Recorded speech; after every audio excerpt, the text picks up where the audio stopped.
Rebonjour, chers amis. Je vais essayer de pas trop pousser ma voix et laisser le micro faire son travail. Alors, courbons nos têtes et prions. Seigneur notre Dieu, nous voulons te remercier pour l'opportunité de nous assembler, de pouvoir célébrer ton nom. Merci, Seigneur, pour la santé que tu nous donnes. Merci pour le souffle de vie. Merci pour la capacité de se déplacer. Merci pour tes bénédictions qui sont innombrables, Seigneur. Merci pour le don de ton Fils, par qui nous chrétiens pouvons, oui, chanter qu'il est bien, bel et bien notre roi. Et nous prions qu'il soit glorifié ce matin alors que je parle de lui, alors que nous entendons parler de l'espérance qui est en lui. Seigneur, je te prie que ta parole pénètre dans chacun de nos cœurs et fasse l'œuvre qu'elle a à y accomplir. Dans le nom de Jésus, nous te prions. Amen. Peut-être que vous avez remarqué dans les dernières années, dans les dernières décennies, il y a eu une fascination croissante pour je recule en arrière, notre culture s'est sécularisée de plus en plus dans les dernières décennies. Et ce qui était apparemment, auparavant, l'espérance religieuse de l'immortalité s'est plutôt vu être effacée. Cependant, cette fascination pour l'immortalité, ce désir de vivre pour toujours, continue à perdurer dans la culture populaire de différentes façons.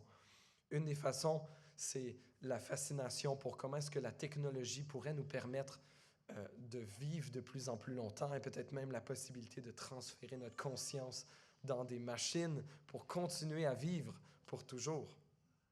Cette fascination pour la vie éternelle se reflète aussi dans la fiction croissante des dernières années autour de et dans les films, et dans les jeux vidéo, et dans les livres, ce qui entoure un peu l'horreur, les vampires qui vivent pour toujours, et même les zombies, cette vie après la mort qui continue. Il y a cette fascination pour la vie qui continue après la mort. Et malgré que, comme société, on n'est plus vraiment religieux et qu'on a un peu délaissé comme des fables du passé, la promesse d'une vie éternelle qu'un Dieu ou un Dieu pourrait donner à ceux qui font la bonne chose, il y a toujours ce désir de vivre et de ce désir de vivre au-delà de la mort qui perdure. Comme Église, on est en train de faire une série de 10 messages cet automne où on traverse la confession de foi de notre Église, c'est-à-dire un résumé en quelques phrases de ce que nous croyons. On est rendu aujourd'hui à ce que nous croyons sur les choses futures, sur les derniers temps. Et on est rendu à l'article numéro 8 sur 10 et qui concerne les choses futures. Je vais vous lire cet article dans quelques instants, mais avant,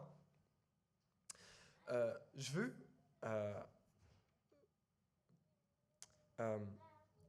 il y a plusieurs conceptions chrétiennes parmi les chrétiens, parmi les protestants, parmi les évangéliques, dans quel ordre vont se passer différents événements des derniers temps. Il y a différentes positions qu'on appelle eschatologiques.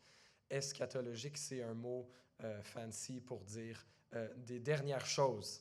Eschatos, c'est un mot grec qui veut dire simplement dernier. Donc, l'eschatologie, c'est l'étude des dernières choses. Il y a différentes positions.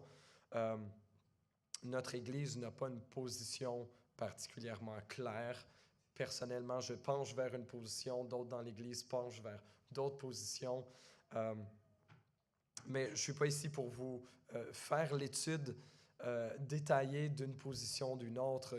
Il y a une position qu'on appelle le prémillénarisme, il y en a d'autres qu'on appelle l'amillénarisme, et ensuite le post-millénarisme. On va voir un tout petit peu tantôt de quoi il est question.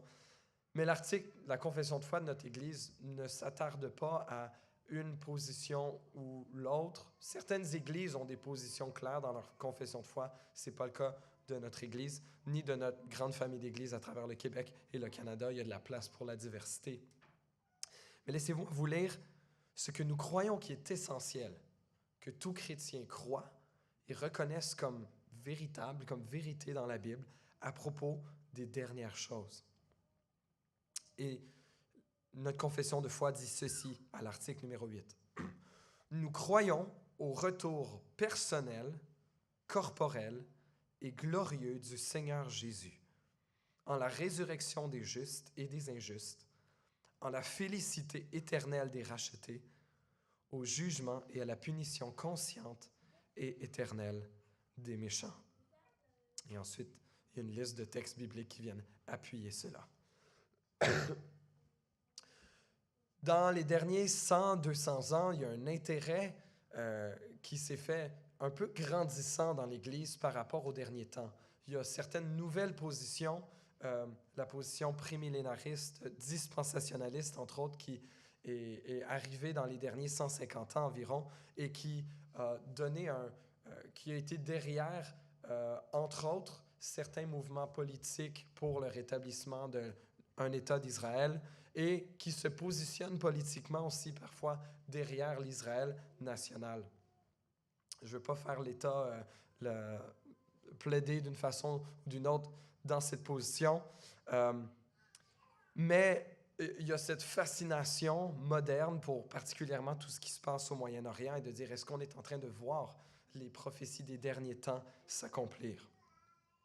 Bien, je vais vous consoler à un certain égard de ce que nous sommes déjà dans les derniers temps, et ce depuis 2000 ans. Nous sommes déjà dans les derniers temps depuis 2000 ans. Preuve à l'appui, quelques textes. Hébreux 9, verset 26. L'auteur de l'Épître aux Hébreux dit ceci: « Mais maintenant, à la fin des temps, Jésus s'est révélé une seule fois pour abolir le péché par son sacrifice. » Le sacrifice de Jésus était l'inauguration de la fin des temps. 1 Pierre 1, 19, 20.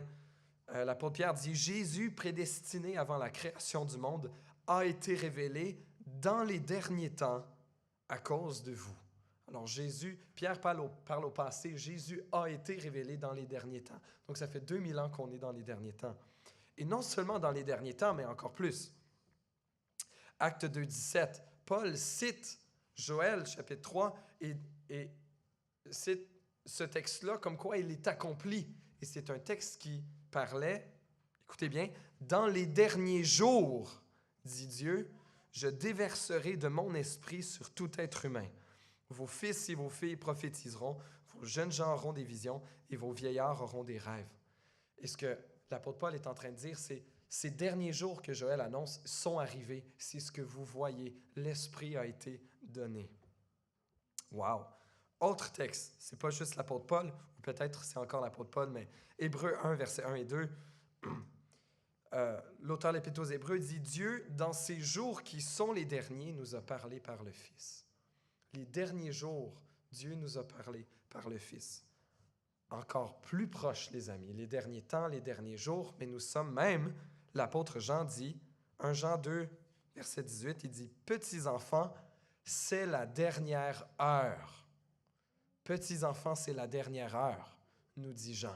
Il l'a écrit, ça fait presque 2000 ans. Donc, les amis, on n'a pas à se fasciner tant que ça de est-ce que nous sommes vraiment dans les derniers jours, dans les derniers temps, dans les dernières heures. Ça fait 2000 ans que nous y sommes. Et à être trop fasciné par essayer d'interpréter ce qui se passe politiquement, les guerres à droite, à gauche, les puissances mondiales, malgré que ça puisse alimenter une hâte du retour de Jésus et peut-être un zèle pour l'évangélisation, plusieurs qui ont produit l'imminence, qui ont annoncé l'imminence du retour de Jésus dans les mois, années qui allaient suivre, le font parfois depuis des décennies. Et lorsque ça n'arrive pas, on est en train de discréditer notre appel à être vigilant et à continuer à annoncer l'Évangile. Et à ne pas être tant préoccupé par les guerres qui peuvent se passer à droite ou à gauche. l'attente dans l'Ancien Testament du jour du Seigneur, où viendrait le jugement et la restauration du royaume de Dieu, cette attente est déjà partiellement terminée. Ces jours sont arrivés, nous sommes dans les derniers jours. Et il y a maintenant, les théologiens disent qu'il y a maintenant superposition entre l'ère présente et l'ère à venir. Cette promesse de l'ère du Messie, elle a été tirée à notre époque et nous vivons maintenant déjà dans cette nouvelle réalité que le Messie est venu. Son royaume a été inauguré et nous attendons sa pleine réalisation. Plusieurs textes dans l'Ancien et dans le Nouveau Testament parlent de certaines choses qui doivent arriver avant le retour de Jésus. Dans Matthieu 24, Jésus parlait de choses imminentes qui devaient arriver. Il parlait même du fait que cette génération ne passera pas avant que ces choses s'accomplissent.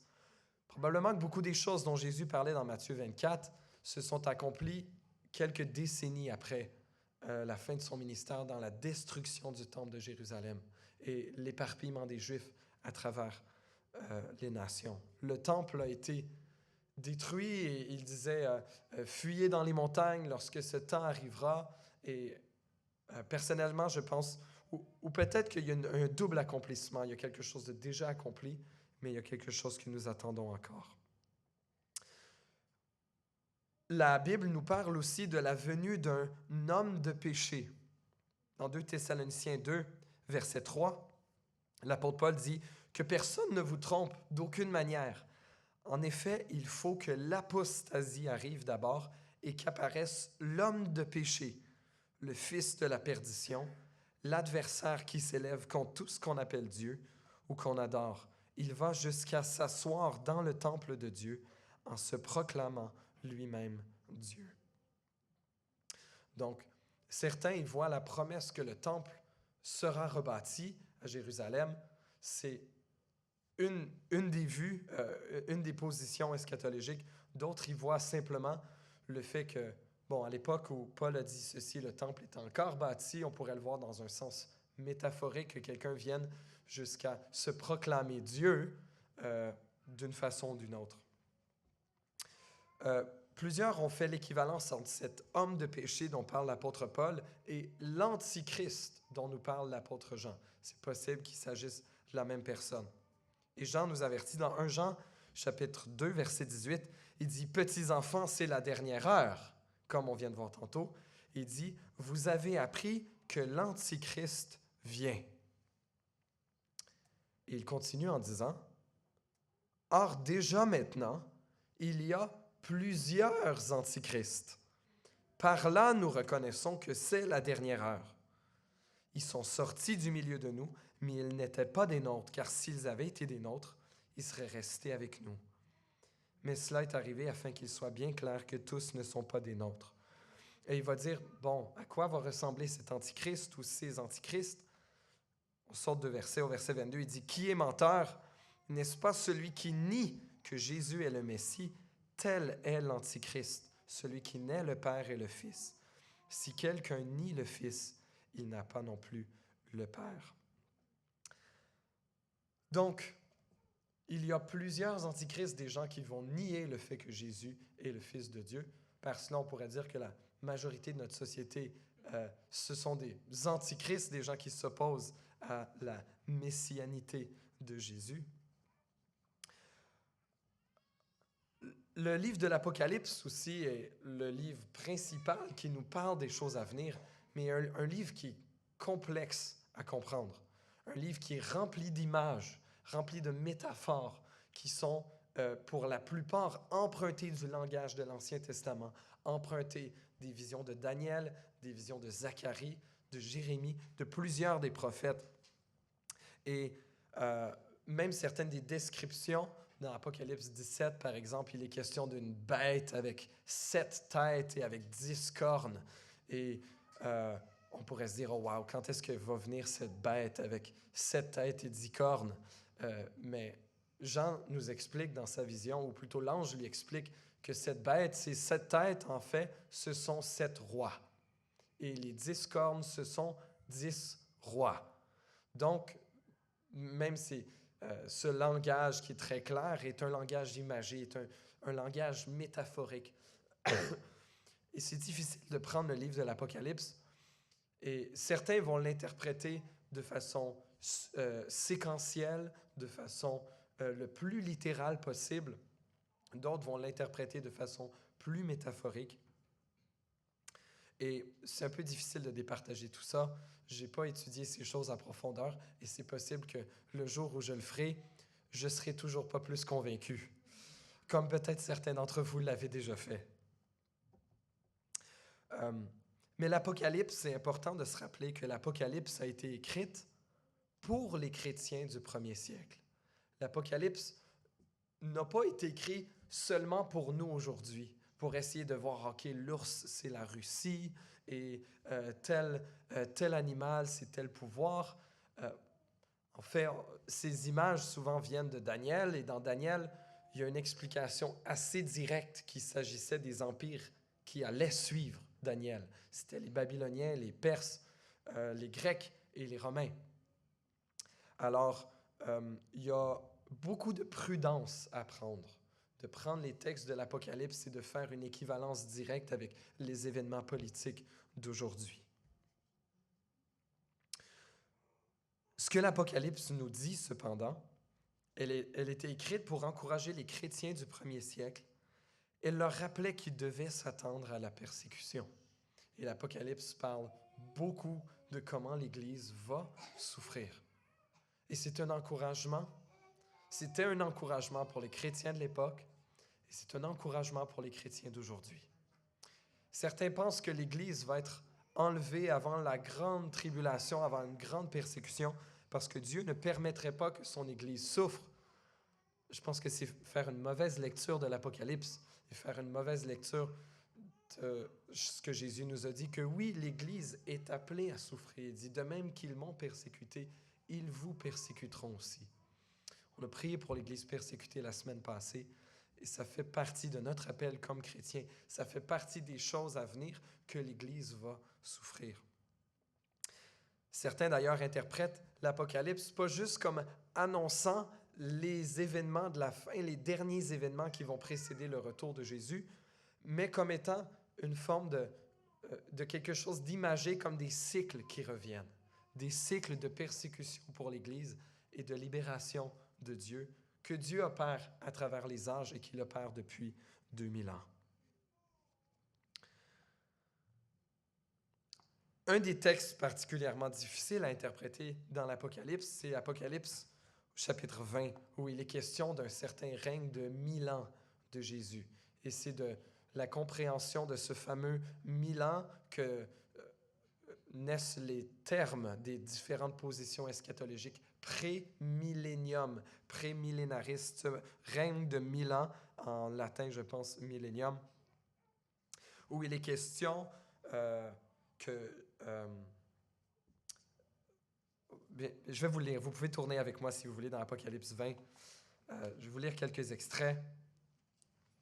Verset 1, l'apôtre Jean voit ceci dans ses visions et il écrit « Puis je vis un ange descendre du ciel. Il tenait à la main la clé de l'abîme et une grande chaîne. Il s'empara du dragon, le serpent ancien qui est le diable et Satan, et l'enchaîna pour 1000 ans et le jeta dans l'abîme. Il ferma et scella l'entrée au-dessus de lui, afin qu'il n'égare plus les nations jusqu'à ce que les 1000 ans soient passés. Après cela, il faut qu'il soit relâché pour un peu de temps. Ensuite, je vis des trônes et ceux qui s'y assirent reçurent le pouvoir de juger. Je vis aussi l'âme de ceux qui avaient été décapités à cause du témoignage de Jésus et à cause de la parole de Dieu. Tous ceux qui n'avaient pas adoré la bête ni son image et qui n'avaient pas reçu sa marque sur le front ni sur la main, ils revinrent à la vie et ils régnèrent avec Christ pendant 1000 ans. C'est la première résurrection. Heureux et saints sont ceux qui ont part à la première résurrection. La seconde mort n'a pas de pouvoir sur eux, mais ils seront prêtres de Dieu et de Christ et ils régneront avec lui pendant 1000 ans. Quand les 1000 ans seront passés, Satan sera relâché de sa prison et il sortira pour égarer la nation qui sont aux quatre coins de la terre, Gog et Magog, afin de les rassembler pour la guerre. Elles sont aussi nombreuses que le sable de la mer. Ils montèrent sur toute la surface de la terre et ils encerclèrent le camp des saints et la ville bien-aimée. Mais un feu descendit du ciel et les dévora. Le diable qui les égarait fut jeté dans l'étang de feu et de soufre où sont la bête et le prétendu prophète, et ils seront tourmentés jour et nuit au siècle des siècles. Alors, est-ce qu'il s'agit d'un règne littéral de 1000 ans? Les prémillénaristes croient que Jésus va revenir et instaurer un règne terrestre, mais ce ne sera pas encore le jour du jugement. Et certains, ceux qui croient à l'enlèvement, croient qu'avant ça, Dieu va enlever son Église, qu'il va y avoir la grande tribulation. Ensuite, Jésus revient et instaurer un règne de 1000 ans, mais où ce n'est pas encore les nouveaux cieux et la nouvelle terre. Après ça, Satan est relâché. Il y a la bataille d'Armageddon. Et suite à ça, il y a le jugement final.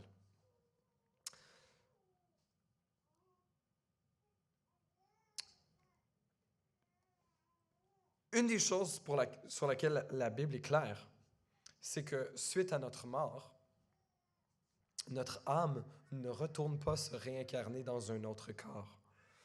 Avec la popularité montante de certaines formes de mysticisme, avec l'hindouisme, le bouddhisme qui enseigne la réincarnation et la forme de justice qui est le karma, certains chrétiens mal affermis sont un peu attirés par cette conception de la vie où il y a là une certaine résolution de la question de justice, mais il n'y a aucune place biblique pour une conception chrétienne de la réincarnation. La Bible nous dit clairement, et on va le voir un petit peu plus loin, que nous serons jugés dans le monde à venir selon nos actes dans cette vie, et pas par une réincarnation.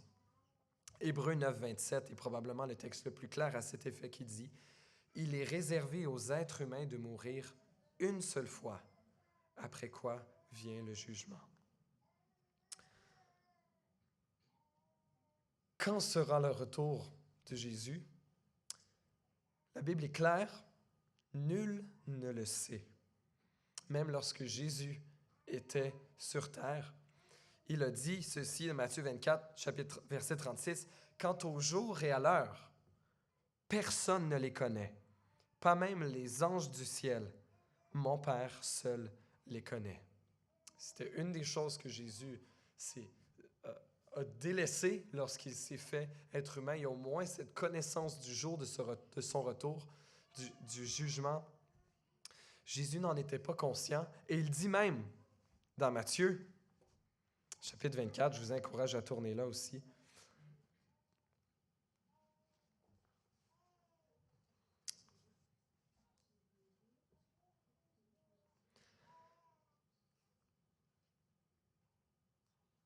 Jésus parlait de la destruction du temple et ses disciples lui disent « Dis-nous quand cela arrivera-t-il et quel sera le signe de ton retour et de la fin du monde? » Et Jésus leur répondit « Faites bien attention que personne ne vous égare.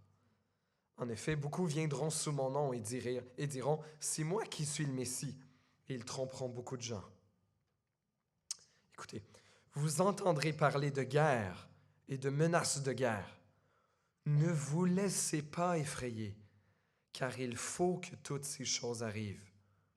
Cependant, ce ne sera pas encore la fin. Il y aura des guerres, des bruits de guerre, il y aura des famines, il y aura des pandémies, il y aura des tremblements de terre. Ce ne sera pas encore la fin. Il faut que ces choses arrivent. Nous sommes dans les derniers temps, nous sommes dans une époque de guerre et de bruit de guerre et de famine et de pandémie et de tremblements de terre depuis 2000 ans. Et peut-être que Jésus reviendra de notre vivant. Peut-être pas. Peut-être qu'il tardera son retour encore. Nous savons que dans le timing de Dieu, Jésus a dit qu'il revenait bientôt. Or, la Bible nous dit à plus d'une reprise, pour Dieu, un jour est comme 1000 ans et 1000 ans sont comme un jour. Alors, pour Jésus de revenir bientôt, il était question d'au moins presque 2000 ans. Ça ne fait pas tout à fait 2000 ans que Jésus est monté au ciel, mais ça fait, si on arrondit, bientôt, c'était au moins 2000 ans. Alors, on ne sait pas quand il revient, mais on doit être prêt pour le jour de son retour. qu'est-ce qui va se passer au jour du retour de Jésus? Et le Nouveau Testament est unanime et clair de bord en bord que Jésus va revenir. Il va y avoir la résurrection de tous, des morts, des justes et des injustes. Il va y avoir un jugement pour tous. Laissez-moi vous lire quelques textes. Acte 1, verset 11. Après que Jésus soit monté au ciel et que les disciples regardent dans le ciel, il y a des anges qui leur apparaissent et qui disent aux disciples, « Ce Jésus qui a été enlevé au ciel du milieu de vous reviendra de la même manière que vous l'avez vu aller au ciel. » Apocalypse 1, verset 7. Il est écrit ceci, « Le voici, il est question de Jésus qui vient avec les nuées.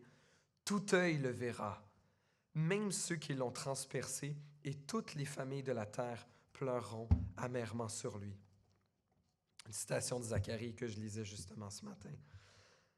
Un autre texte qui nous dit, parfois vous pouvez voir certaines vidéos circuler sur Facebook, il dit « Oh, ou n'importe quelle autre manière, « Oh, il y a un signe dans les nuages, c'est un son de trompette qu'on a entendu, c'est le retour de Jésus. »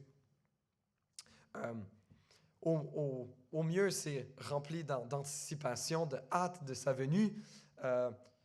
Cependant, Jésus a dit dans Matthieu 24, verset 27, « En effet, tout comme l'éclair part de l'est et apparaît jusqu'à l'ouest, ainsi sera le retour du Fils de l'homme. » Tous le verront, tout œil le verra. Apocalypse 1. Il n'y aura pas de doute à savoir, est-ce que Jésus est vraiment revenu? Est-ce qu'il est revenu en esprit seulement? Comme certains théologiens ont annoncé des dates de retour de Jésus et se sont évidemment trompés. Et là, essayaient de se rattraper en disant, bon, ben, c'est parce qu'il est revenu spirituellement, ou il y a eu un jugement spirituel, et on essaie de patiner pour dire pourquoi ça n'a pas fonctionné, notre prédiction. Les prédictions ne fonctionneront pas. Jésus a dit qu'il reviendrait comme un voleur dans la nuit. Et on ne le saura pas d'avance. Et on est appelé à veiller, par contre. Acte 24, verset 15. « Et j'ai en Dieu l'espérance, dit Paul, comme ils l'ont eux-mêmes, qu'il y aura une résurrection des justes et des injustes. » Et ce sera le jour du jugement. La Bible nous dit que Dieu va détruire le monde tel qu'il est, tel que nous le connaissons aujourd'hui. Ce monde qui est frappé par le péché, qui est souillé par la chute, Dieu va le détruire et va le rebâtir. 2 Pierre 3, verset 10, l'apôtre Pierre dit « Le jour du Seigneur viendra comme un voleur. Ce jour-là, le ciel disparaîtra avec fracas, les éléments embrasés se désagrégeront et la terre avec les œuvres qu'il contient sera brûlée. » Or, il n'y aura pas que destruction. Il y a aussi une promesse de restauration. Dans Ésaïe 65, verset 17, Dieu annonçait par la bouche d'Ésaïe, « En effet, je crée un nouveau ciel et une nouvelle terre. On ne se souviendra plus des premiers événements, ils ne viendront plus à l'esprit. Réjouissez-vous plutôt et soyez pour toujours dans l'allégresse à cause de ce que je crée. Car je crée Jérusalem pour qu'elle soit une source d'allégresse et son peuple pour qu'il soit une source de joie. Je ferai de Jérusalem mon allégresse et de mon peuple ma joie. On n'y entendra plus le bruit des pleurs ni les cris de détresse. » Ce même langage est utilisé par l'apôtre Jean alors qu'il décrit ce qu'il voit. Apocalypse 21. Il dit « Puis je vis un nouveau ciel et une nouvelle terre. » La même expression. « Car le premier ciel et la première terre avaient disparu et la mer n'existait plus. » Et cette nouvelle Jérusalem, il la voit descendre du ciel. Je vis descendre du ciel d'auprès de Dieu la ville sainte, la nouvelle Jérusalem, préparée comme une mariée qui s'est faite belle pour son époux. J'entendis une voix forte venant du ciel qui disait « Voici le tabernacle de Dieu parmi les hommes. Il habitera avec eux. Ils seront son peuple et Dieu lui-même sera avec eux. Il essuiera toute larme de leurs yeux. La mort ne sera plus. Et il n'y aura plus ni deuil, ni cri, ni douleur, car ce qui existait avant a disparu. » Le monde tel que nous le connaissons sera détruit. Dieu créera des nouveaux cieux et une nouvelle terre, restaurera cet univers. Et ce sera aussi le jour de la résurrection.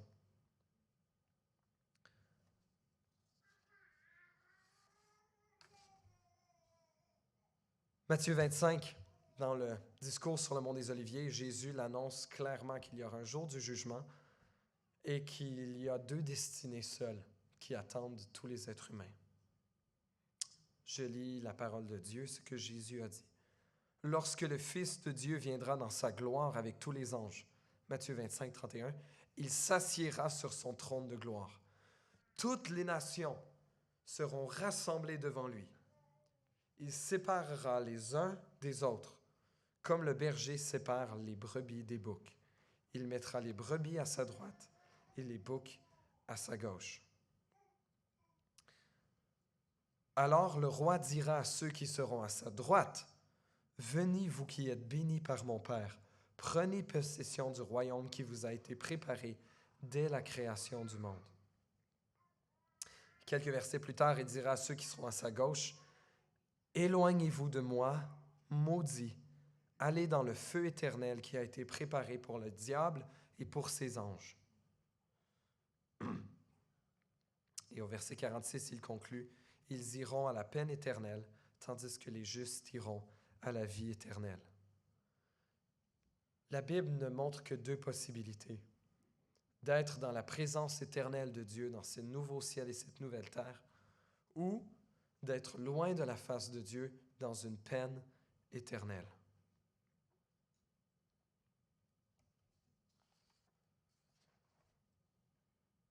Il y a à la fois une bonne et une mauvaise nouvelle dans ce jugement. La mauvaise, c'est que nous sommes tous condamnés à cause de notre nature pécheresse, à cause de nos actes, à cause de notre héritage pécheur de nos premiers parents, à cause de nos intentions, à cause du mal que nous avons fait, que nous avons pensé, que nous avons dit, à cause de tout le bien que nous n'avons pas fait, dit et pensé, parce que nous avons voulu nous-mêmes être Dieu à sa place. Nous avons voulu nous-mêmes choisir le bien et le mal. Nous sommes tous par nature destinés à être des enfants de colère. Mais la Bible nous donne une espérance.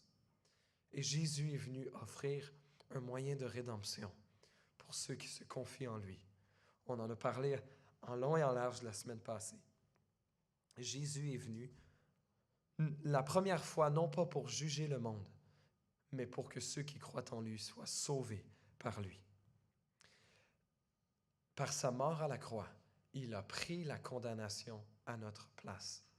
Et si nous repentons de nos fautes, si nous nous détournons du mal, et si nous nous détournons de notre désir d'être notre propre sauveur, et nous jetons sur Jésus seul, et faisons de lui le maître, le Seigneur, le roi de nos vies, la Bible nous dit que nous sommes lavés de nos fautes et que nous héritons de la vie éternelle avec Jésus. Jean 3, verset 36, « Celui qui croit au Fils a la vie éternelle. Celui qui ne croit pas au Fils ne verra pas la vie, mais la colère de Dieu reste au contraire sur lui. » La Bible, la mauvaise nouvelle donc du jugement, c'est que nous sommes tous condamnés. Mais la bonne nouvelle, c'est que pour ceux qui ont obtenu le pardon de leurs fautes, en plaçant leur foi, leur espérance et leur vie en Jésus, ils ont l'espérance d'être avec eux. Une autre bonne nouvelle du jugement, chers amis, c'est ceci. C'est que nous n'avons pas à nous faire justice nous-mêmes. Nous vivons dans un système judiciaire au Canada qui a haute estime le désir de faire justice.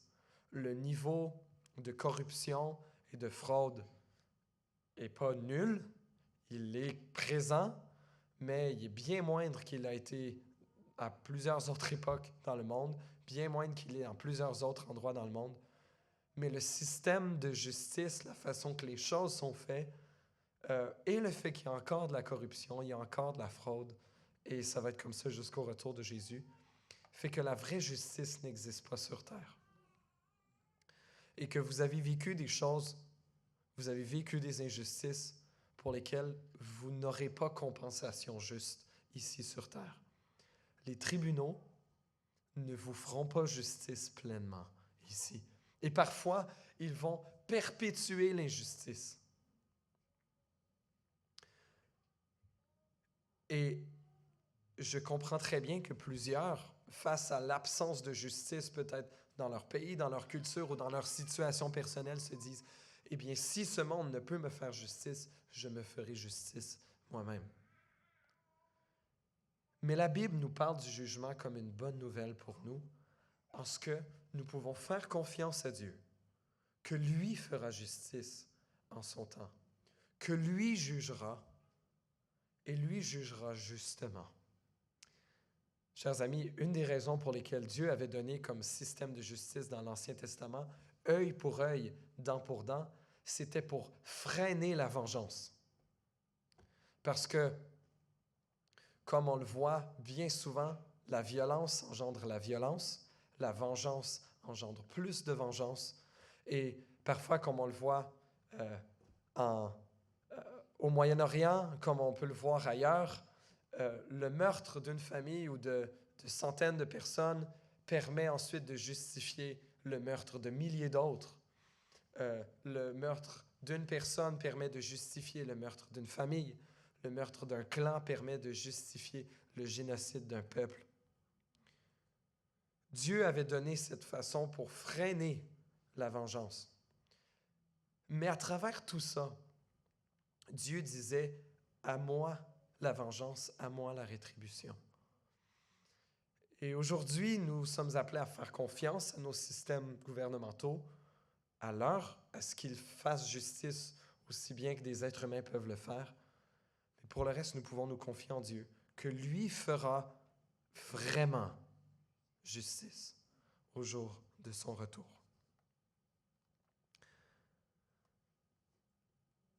Tous les torts seront réparés.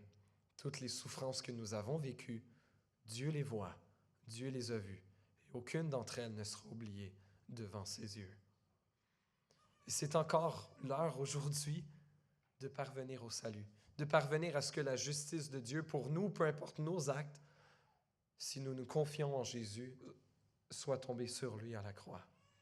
Alors, chers amis, saisissons cette offre de salut pour nous et pour nos bien-aimés. Car après le jour de notre mort, il sera trop tard.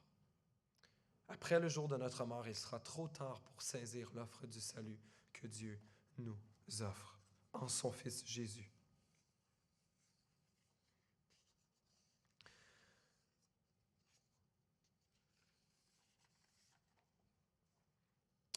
On peut considérer la réalité de l'enfer, de cette punition éternelle, possiblement comme quelque chose d'immoral de la part de Dieu.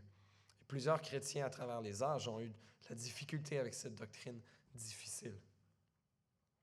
C'était la position majoritaire de l'Église, de toutes les branches du christianisme depuis 2000 ans. Et Jésus est celui qui a parlé le plus clairement de l'enfer. Plus que l'apôtre Paul, plus que tous les autres apôtres, Jésus est celui qui nous a parlé le plus de la réalité de l'enfer, comme une façon de nous avertir. Quelques éléments à considérer par rapport à est-ce que Dieu est immoral d'envoyer des gens en enfer?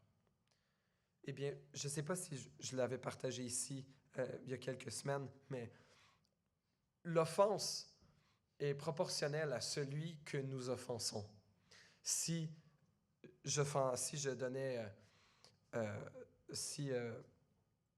une claque à mon frère, ou si je donnais une claque à la reine Élisabeth II avant son décès, ça n'aurait pas la même portée. Si je donne une claque à mon frère, ça pourrait être peut-être voie de fait, peut-être que je pourrais faire un peu une amende, je pourrais peut-être faire de la prison si je donne plus qu'une claque, un coup de poing, etc. Mais à la reine d'Angleterre, au roi d'Angleterre, devant ce que la royauté d'Angleterre représente, et même on n'est pas à ce qu'elle représentait il y a 200 ans, alors l'offense est significativement plus grande. Êtes-vous d'accord avec moi? Si je donne un coup de poing à mon frère, je parle un de mes deux frères, frères de sang, là, de mes parents. Ou si je donne un coup de poing au roi, à la reine d'Angleterre, ça n'a pas la même portée. Mais une offense envers le Dieu, créateur de l'univers, le Dieu éternel, pleinement saint, pleinement juste, une offense envers lui est beaucoup plus grave que n'importe quelle offense que nous pouvons faire avoir l'un envers l'autre. Dieu est bien plus saint que nous ne pouvons l'imaginer. Et notre péché est bien pire que nous ne pouvons l'imaginer. De plus, si les gens n'ont pas voulu de Dieu ici-bas, si les gens n'étaient pas intéressés à servir Dieu, à louer Dieu ici-bas, comment pourraient-ils être intéressés à faire ça pour l'éternité? Dieu nous laisse un peu, je pense que c'est C.S. Lewis qui disait, et je vais mal le citer, mais il n'existe que deux types de personnes. Ceux qui disent à Dieu que ta volonté soit faite et ceux à qui Dieu dira que ta volonté soit faite. Ceux qui auront choisi de louer Dieu, de vivre pour lui, continueront vivre avec Dieu et l'adorer pour toujours. Et ceux qui n'auront pas voulu louer Dieu et l'adorer, eh bien, perpétueront ce même le cycle éternel de destruction sur eux-mêmes. De sorte, comme Raphaël le lisait tantôt dans Apocalypse 22, chapitre 11, certains ont dit qu'il y a là une image de l'enfer. Je pense que C.S. Lewis le disait, que celui qui est injuste commette encore des injustices, et que celui qui est sale se salisse encore. Dans l'enfer, il y aura cette absence totale de la présence de Dieu qui est encore partiellement présente dans ce monde, de sorte que les gens continueront dans leur propre injustice et dans la propre souffrance qu'amène leur injustice et leur refus et leur rejet de Dieu. Ce qui est certain, c'est que peu importe de quoi aura l'air l'enfer, Dieu sera ultimement considéré comme juste. Dieu est la définition même de la justice. Dieu est la définition même de la moralité, de ce qui est bon et juste. Personne ne pourra légitimement avoir quoi que ce soit à lui reprocher lorsqu'il fera justice au jour de son retour.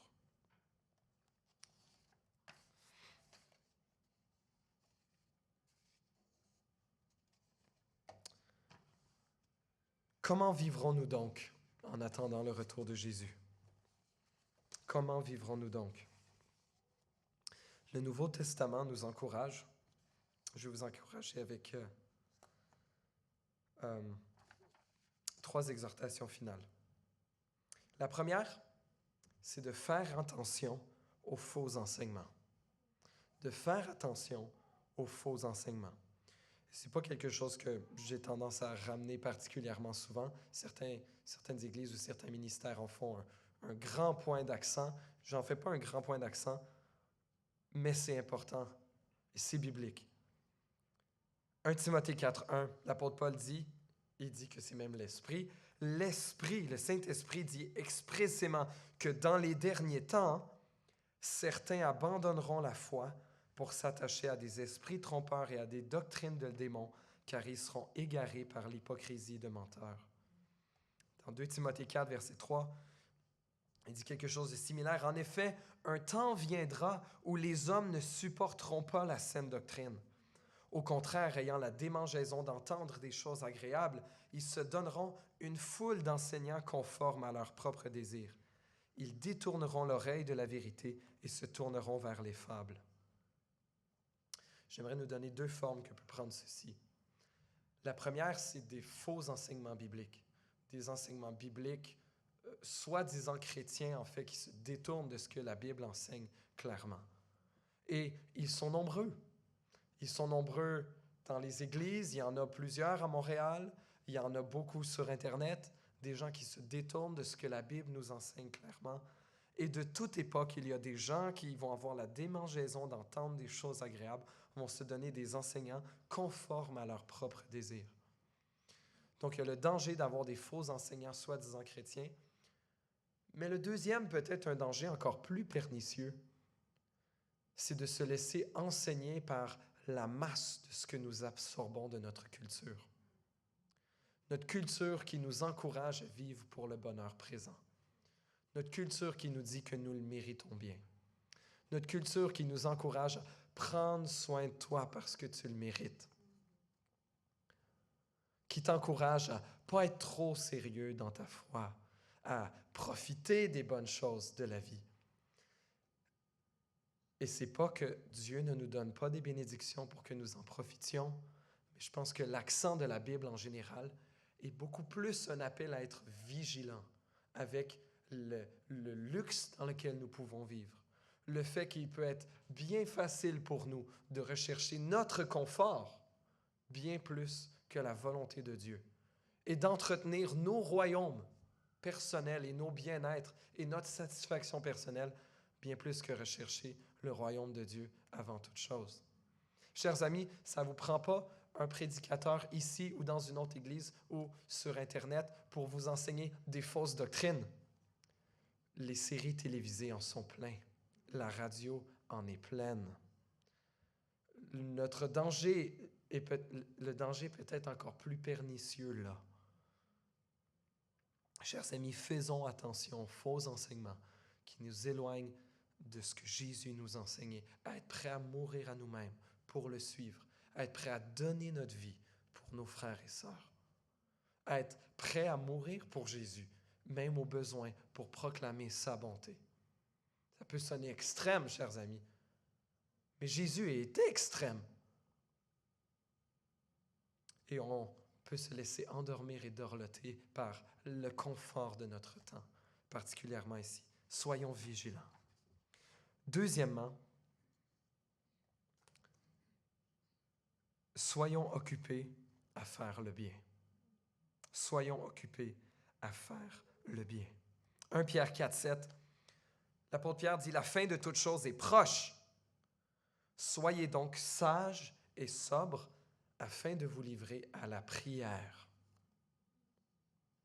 Soyons occupés à faire le bien, chers amis. Ça implique premièrement de nous livrer à la prière. Les avertissements sont nombreux. Je vous en donne un autre. 1 Thessaloniciens 5, l'apôtre Paul dit « En effet, vous savez bien vous-même que le jour du Seigneur viendra comme un voleur dans la nuit. Quand les hommes diront paix et sécurité, alors une ruine soudaine fondra sur eux. Comme les douleurs sur la femme enceinte, ils n'y échapperont pas. » Mais il dit un peu plus loin, c'est pourquoi, oui, au verset 8 en fait, « Mais nous qui sommes du jour, soyons sobres, enfilons la cuirasse de la foi et de l'amour, et ayons pour casque l'espérance du salut. En effet, Dieu ne nous a pas destinés à la colère, mais à la possession du salut par notre Seigneur Jésus, qui est mort afin que, soit que nous veillions, soit que nous dormions, dans le sens que nous soyons morts, nous vivions ensemble avec lui. C'est pourquoi encouragez-vous les uns les autres et édifiez-vous mutuellement comme vous le faites déjà. Soyons occupés à faire le bien. » Acte 24, verset 15. Paul dit ceci, « J'ai en Dieu l'espérance qu'il y aura résurrection des justes et des injustes. C'est pourquoi je m'efforce d'avoir constamment une conscience sans reproche devant Dieu et devant les hommes. » 2 Corinthiens 5, versets 8 et 9. « Oui, nous sommes pleins de confiance et nous aimerions mieux quitter ce corps pour aller vivre auprès du Seigneur. C'est pourquoi, non, plutôt, c'est pour cela que nous nous efforçons de lui être agréables, soit que nous vivions dans ce corps, soit que nous le quittions. » Comment vivrons-nous donc, nous maintenant, dans l'attente du retour de Jésus ou de notre propre mort? Faisons attention aux faux enseignements. Soyons occupés à faire le bien. Et dernièrement, partageons cette espérance autour de nous. La réalité de l'enfer nous presse. La félicité de la vie éternelle avec Dieu nous anime. la soif que la gloire de Dieu soit manifeste dans des milliers, des millions et des milliards de vies.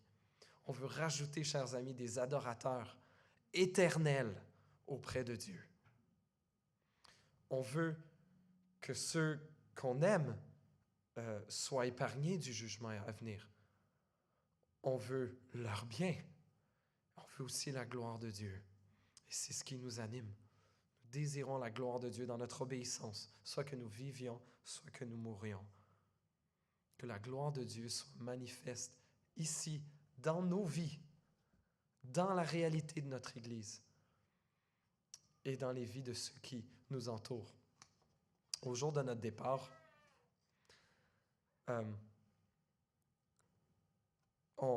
je vous ai partagé ceci à quelques reprises alors qu'on était dans Ecclésiaste cet été. Je ne me rappelle plus le premier qui avait dit ceci. Prêchez l'Évangile, mourrez et soyez oubliés. Et c'est une belle aspiration de vie, chers amis. Prêchons l'Évangile, mourons et soyons oubliés, mais que Jésus, lui, soit glorifié pour toujours. Ça, nous le désirons ardemment. Prions. Seigneur notre Dieu, que ton règne est magnifique sur toute la terre. Que ton règne vienne, Seigneur.